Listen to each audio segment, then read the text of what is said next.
আসবো আমরা এই কিছু আরেকটা নতুন বিষয় নিয়ে, যেটা আমরা পরের দিন ক্লাসে ডিটেলস বলবো। আজকে শুধু তার স্টেপগুলো আমরা বলবো। সেখানে কি বলেছি, টাইপস অফ রিসার্চ মেথডস, মানে কত প্রকার রিসার্চ মেথড আছে। এখানে দেখো আমরা মূলত 5টা ভাগে রিসার্চকে ভাগ করেছি। সেই 5টা ভাগগুলো কি কি? প্রথম ভাগটাই দেখো, on the basis of objective, মানে অবজেক্টিভের উপর ভিত্তি করে আমরা রিসার্চকে ক ভাগে ভাগ করেছি? 3 ভাগে ভাগ করেছি। মানে কোনো একটা প্রবলেম, এই অবজেক্টিভের উপর মানে কি, কোনো একটা ইমিডিয়েট কোনো প্রবলেমে তুমি সলিউশন করতে যাচ্ছ, বা ধরো সেই প্রবলেমটা ইমিডিয়েট নাও হতে পারে, তোমার মনে হচ্ছে যে এই প্রবলেমটা হতে পারে, তার উপর ভিত্তি করে রিসার্চকে আমরা মূলত 3 ভাগে ভাগ করেছি। একটা হচ্ছে fundamental research, applied research, action research. এবার এই রিসার্চগুলো কি, সেগুলো আমরা পরবর্তী ক্লাসে আসবো। আজকে শুধু জাস্ট এগুলোকে জেনে নাও। তারপরে দেখো নেচার অফ ডেটা, আর সেই নেচারের উপর ডেটা, যে ডেটা কি প্রকৃতির, সেই তার উপর ভিত্তি করে আবার রিসার্চকে 2 প্রকার, কোয়ালিটেটিভ ডেটা, কোয়ান্টিটেটিভ ডেটা। আবার নেচার অফ ফাইন্ডিং, মানে এই কাজের নেচারটা কেমন, সেটা কি একটা ডেসক্রিপটিভ টাইপের নেচার, না সে তার উপর ভিত্তি করে, মানে এই ফাইন্ডিংসের নেচারের উপর ভিত্তি করে, কাজের প্রকৃতির উপর ভিত্তি করে আবার রিসার্চকে 3 ভাগে ভাগ করা হয়েছে। একটা হচ্ছে ডেসক্রিপটিভ নেচার, একটা হচ্ছে এক্সপ্লোরেটরি রিসার্চ, আর একটা হচ্ছে এক্সপ্লানেটরি রিসার্চ। তাহলে এই যে 3টে শব্দ বিষয়গুলো কি, সেগুলো আমরা পরবর্তী ক্লাসে ওগুলোকে আমরা জানবো বিষয়গুলোকে। তারপরে তো on the basis of approach involve, কী ধরনের অ্যাপ্রোচ তোমার রিসার্চের মধ্যে ইনভলভ হচ্ছে, তার উপর ভিত্তি করে কিন্তু রিসার্চকে 3 ভাগে ভাগ করা হয়েছে। Longitudinal research, cross sectional research, mix research. Clear? আবার দেখো এখানে আছে on the basis of experimental manipulation, মানে এক্সপেরিমেন্টাল ম্যানিপুলেশনের উপর আবার রিসার্চকে 2 ভাগে ভাগ করেছি। একটা হচ্ছে তোমার কি এক্সপেরিমেন্টাল রিসার্চ, আর একটা হচ্ছে নন এক্সপেরিমেন্টাল রিসার্চ।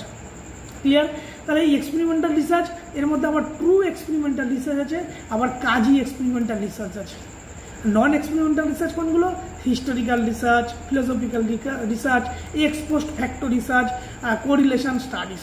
তাহলে দেখো এতগুলো রিসার্চের ভাগ, এই রিসার্চের ভাগগুলো কিন্তু একদম তোমাদের নোট ডাউন করে রাখো। এখান থেকে অনেক সময় মাল্টিপল চয়েস তোমাদেরকে প্রশ্ন আসে যে নেচার অফ ডেটার উপর ভিত্তি করে রিসার্চকে কত ভাগে ভাগ করা যায়।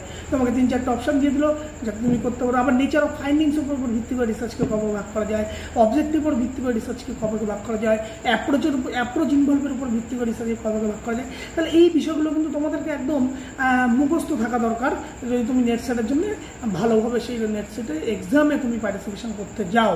মানে এইগুলো যদি তুমি না জানো, তাহলে কিন্তু পরবর্তীতে যে যখন আসবো, সেই বিষয়গুলো কিন্তু তোমাদেরকে ক্লিয়ার হবে না, যে রিসার্চকে কেন, এই রিসার্চটাকে নেচারের উপর ভাগ করা হলো, কেন এটা অবজেক্টিভের উপর ভাগ করা হলো, ইত্যাদি বিষয়গুলোকে আমরা পরের ক্লাসে আমরা ডিটেলসে কিন্তু বলবো। এবার দেখো আর একটা ইম্পর্টেন্ট জিনিস, টাইপস অফ রিসার্চ মেথোডোলজি। একটা ভালো করে দেখো, এই স্লাইডে কি ছিল? টাইপস অফ রিসার্চ মেথডস, আর এখানে কি আছে? Types of research methodology. তাহলে একটা ছিল মেথড, একটা মেথোডোলজি। আচ্ছা বেশ, আমি তোমাদেরকে একটা প্রশ্ন উত্তর আমি তোমাদের কাছ থেকে জানতে চাইবো, যে what are the basic difference between methods and methodology. তাহলে কি বলেছিলাম?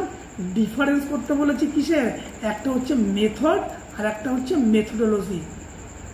এই দুটোর মধ্যে পার্থক্য কি? আমি তো তোমাদেরকে অনেক কিছু সমস্যার সমাধান করছি, তোমরাও এই সমস্যাটা আমাকে সমাধান করো।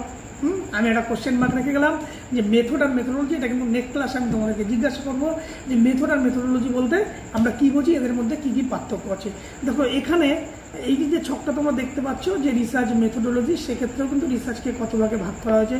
একটা দেখো quantitative research, qualitative research, descriptive research, analytical research, applied research, fundamental research, exploratory research, conclusive research, survey research, case study.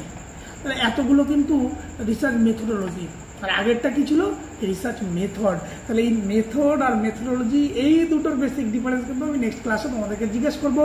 এই উত্তরগুলো তোমরা নিশ্চয়ই খুঁজে সেই উত্তরটাকে আমাকে নেক্সট ক্লাসে দেবে, বা এই ভিডিও কমেন্ট সেকশনে কিন্তু তোমরা সেটা লিখে জানাতে পারো যে ডিফারেন্স রিসার্চ মেথড আর মেথোডোলজি বলতে কি বুঝি, এই দুটোর মধ্যে পার্থক্য। তাহলে এই ভিডিওর কমেন্ট সেকশনে তোমরা লিখে জানাবে। এখন